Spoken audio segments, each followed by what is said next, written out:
Your Excellency, a mere 18 months from now, the United Nations will launch its agenda for articulating the relationship between humankind and our physical environment.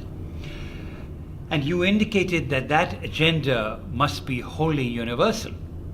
I presume you mean the post-2015 development agenda? Well, the key driver in any development agenda going forward would be the eradication of extreme poverty as we currently know it. And so in putting together a development agenda, that has to be front and center. But it cannot be development for development's sake. We do have other concerns that we would need to address. First and foremost, in my humble view, is the environment and what we need to do about that. So going forward, I think we should be looking towards a sustainable development agenda, an agenda whereby development is done in a holistic way, where we do have the concerns for the environment to address, and ultimately, which was the goal of the Rio process, if you can remember, is that we leave for future generations a planet that they themselves can inhabit, rather than one devoid of life as we know it. You have also indicated that we must draw on the lessons learned from the implementation of the Millennium Development Goals, the MDGs, both in terms of results achieved and opportunities missed. Could you elaborate on the achievements and, more importantly, on missed opportunities? Well, for one thing, there were the MDGs, the Millennium Development Goals. We had hoped that we would have achieved all 8, including the targets associated with them, by 2015. Clearly, that will not be the case. There have been some achievements. For instance, we've done significantly in reducing poverty, although extreme poverty still remains with us. We will probably largely meet the education goal. The maternal health, that's still out there. And so what I meant was, as we go forward, we need to look at what we did wrong and make the corrections, whether it's mid-course, end-course, so that whatever we put in place for the post-2015 period, we do not repeat the same mistakes. Now, which one would be the missed opportunities? Well, for example, I think going forward, we perhaps missed an opportunity back in 2008 when we were unexpectedly hit with the economic and financial crises. I think those crises significantly derailed the progress, and countries largely abandoned the efforts to meet the goals and focused on other things. I think given the importance of these goals and what they mean for the long term, I think what we should avoid in the future is losing focus. Whatever we put in place, it should be such that we can focus on them and achieve them within the given time frame. I think also, looking back at it, some would say some of the targets that we set were perhaps a tad bit unrealistic, and so we need more realistic goals and realistic targets. Overcoming poverty and insecurity and ensuring sustainable development have been age-old challenges. You're aware of the Brussels Programme of Action, where developed countries made a commitment to alleviate poverty, and then again more recently at the Istanbul Programme of Action, the developed countries made another firmer commitment towards implementing their commitments for least developed countries. Yet, you have termed this as a new and emerging development challenges.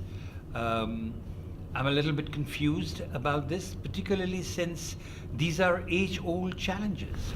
Well, I think what has happened is that, yes, those challenges have existed and perhaps will exist as we go forward. There is, however, an overlay, and it has to do with one of your favorite topics, climate change.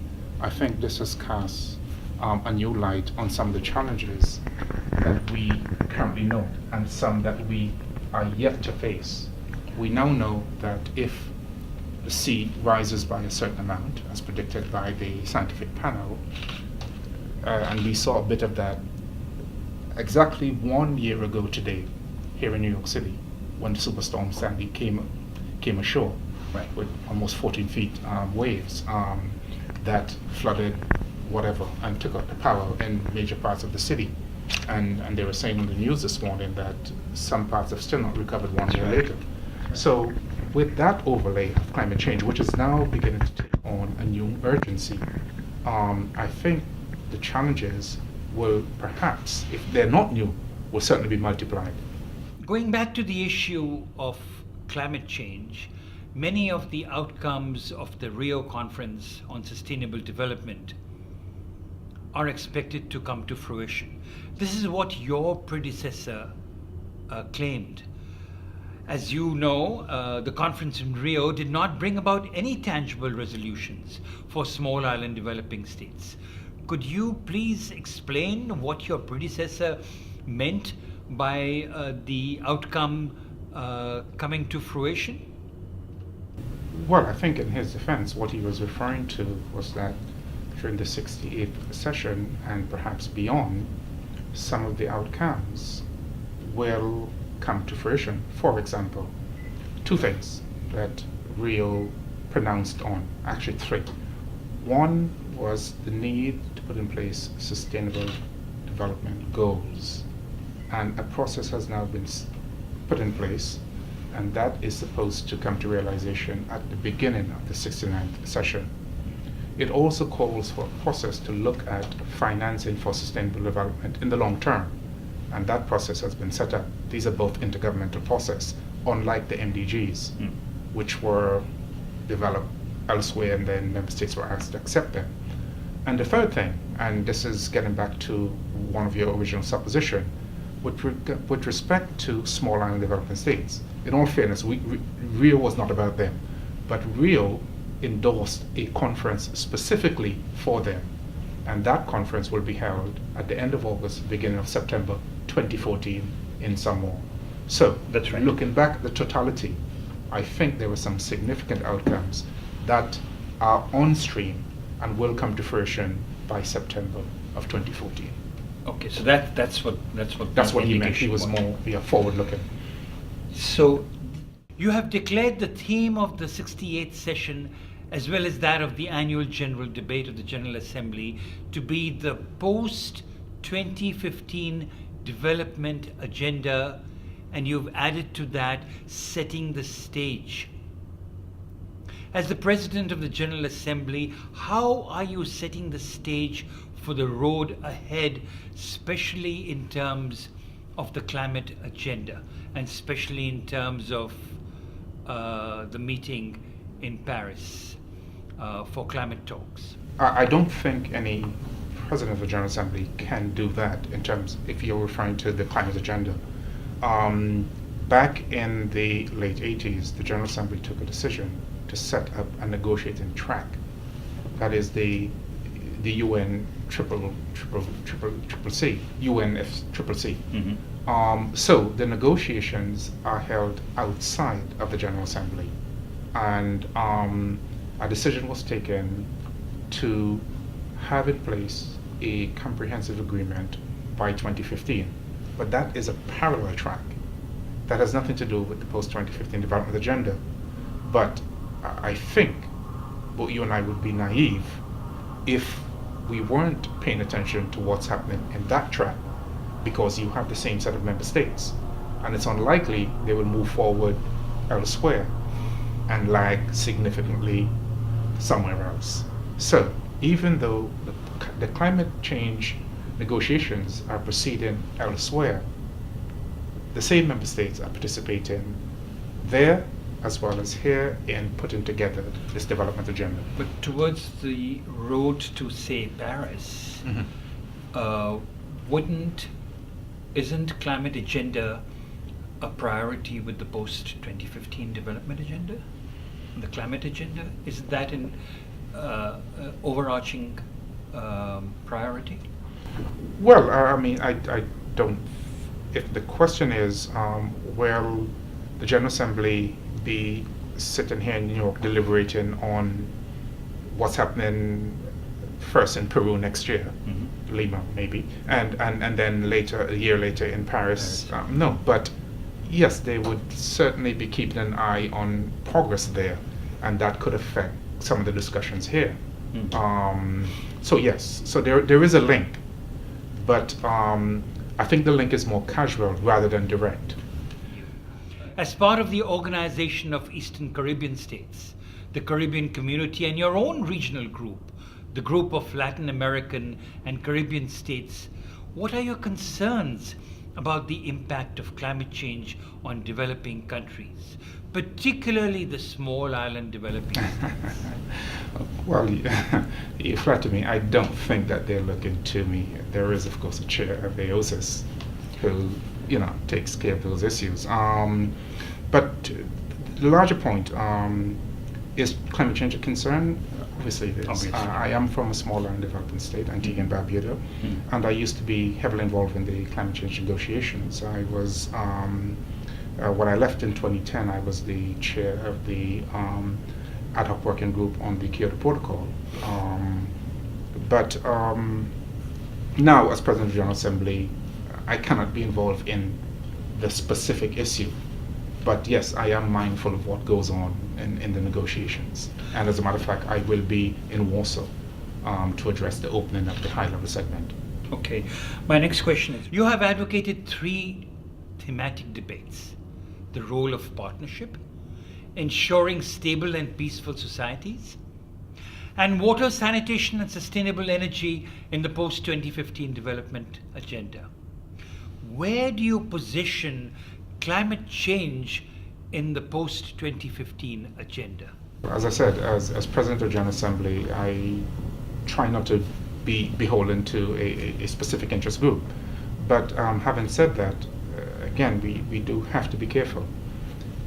The reason why the General Assembly took the decision back in 1988 to set up a separate negotiating track is that they did then, and member states still do, believe that that would be the best way to advance that cause, to address those issues in a specific forum rather than as part of the General Assembly's agenda. Ultimately, of course, we all know what goes on there, and climate change is dealt with in some way or shape or form. So I think it would be foolhardy to now try and bring the discussion on climate change when there's a separate track for it, when there's a separate agenda for it, there's a separate timetable for it, back into a discussion on the post-2015 development agenda. I don't think we would advance the cause there, and I think we would do great harm to the actual post-2015 development agenda, at least other elements of it, if we were to embed climate change within that. Having said that, though, I'm sure you are aware the Secretary General himself has announced an initiative that would take place at the start of the 69th session, when he would convene heads of state and government for a one-day discussion on climate change. His goal, and he made no secret of this, is to give impetus to the negotiations, right, but not to subsume them or to take them on or whatever. I'm going to localize this question. Okay, sure. As the somebody from Antigua and Barbuda, the adaptation measures from the climate change program of action of your country, do you feel that the small island developing states who are suffering so incredibly from the impact of climate change can take any lessons? Are there any lessons learned for them from how your country has adapted towards climate change?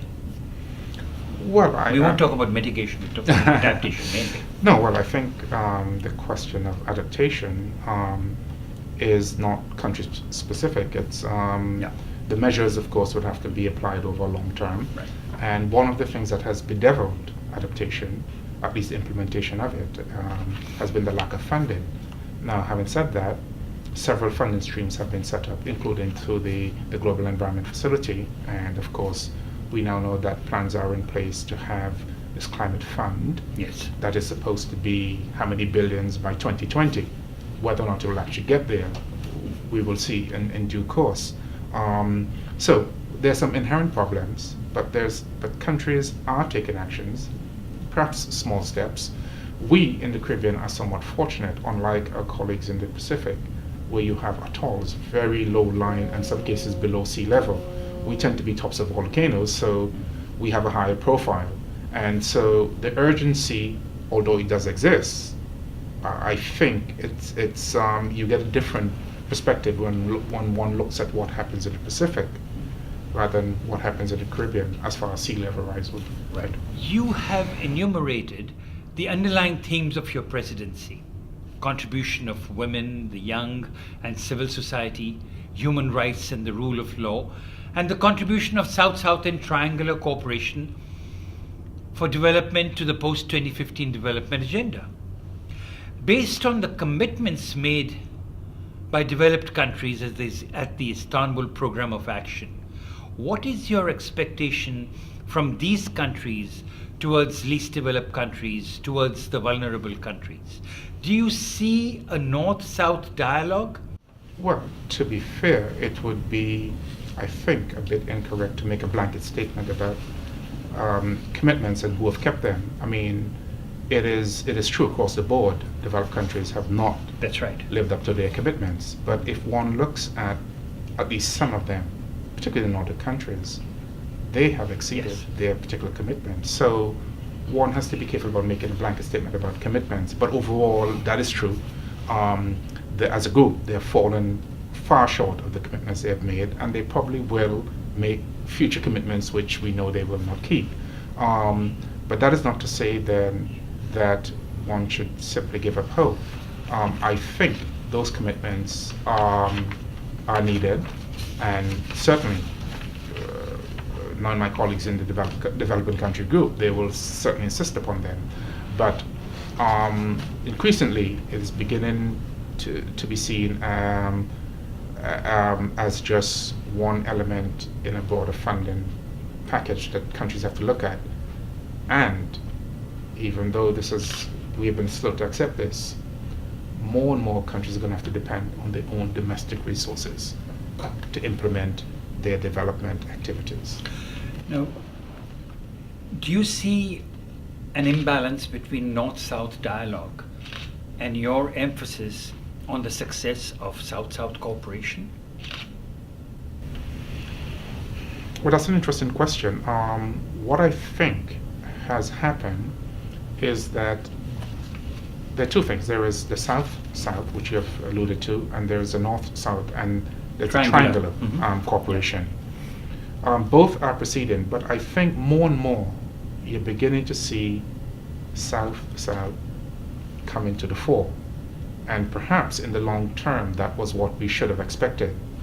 No one should have expected that the North would simply pour money into the South ad infinitum. There are countries which are called emerging countries, and Right. four of them, Brazil, India, and so on. Right. And they are beginning to emphasize more South cooperation. And perhaps that's what we are now approaching an equilibrium point where they will both be equal.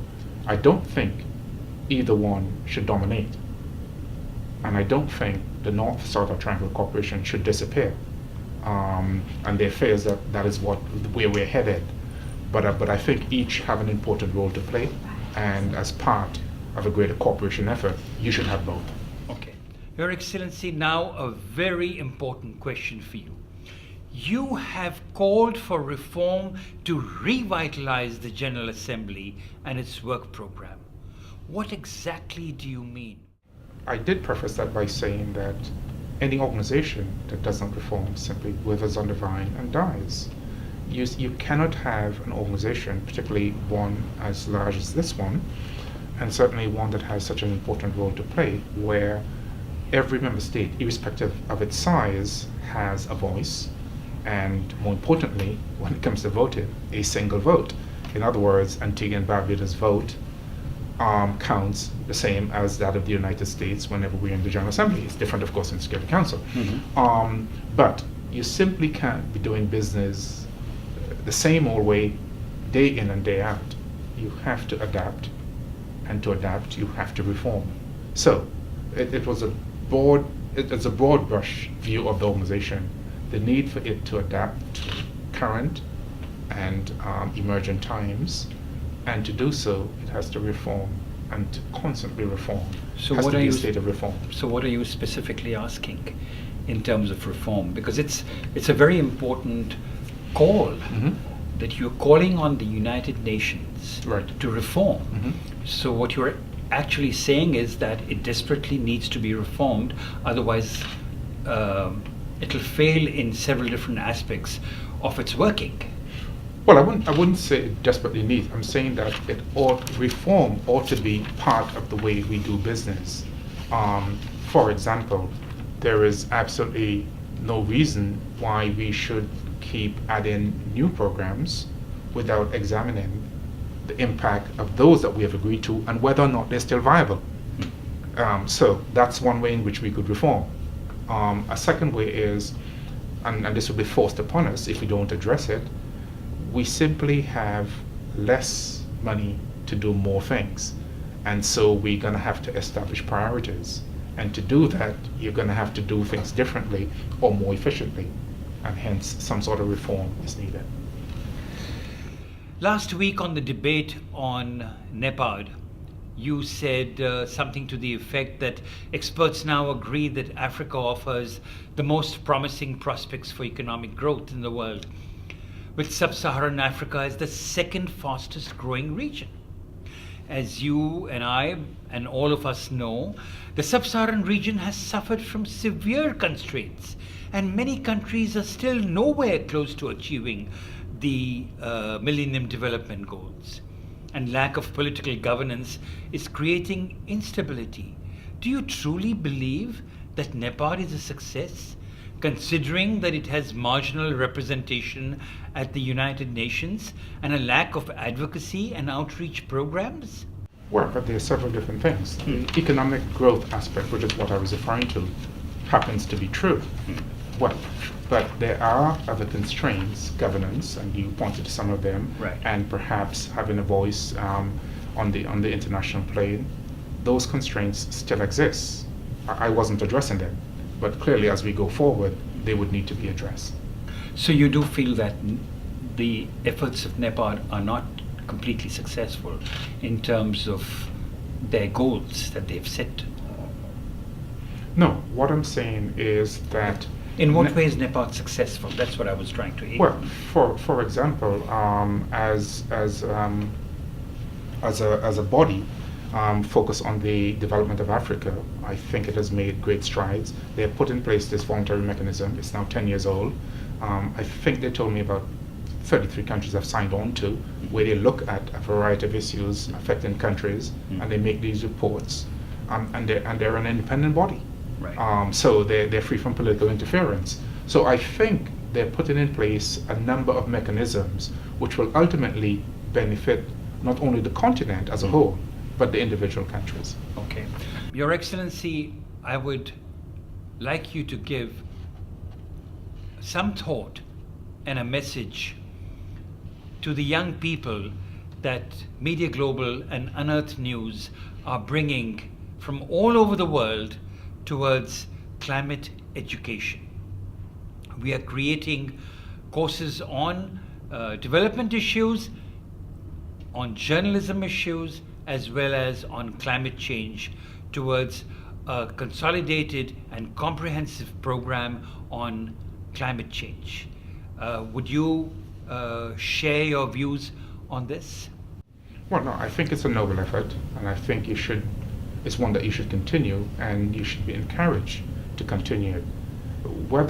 No matter what our views are, whether we accept climate change or we deny that it does exist, the evidence is all around us, and ultimately we're talking about the future, because these are future events. That's right. The events that will happen in the future. Clearly, then the people that you ought to be addressing will be the young. because they're the ones who are going to inherit the future. And if you can educate, and more importantly, provide them with the tools to educate others, then I think that that's a noble thing that ought to be continued. Your Excellency, thank you so much. You're welcome.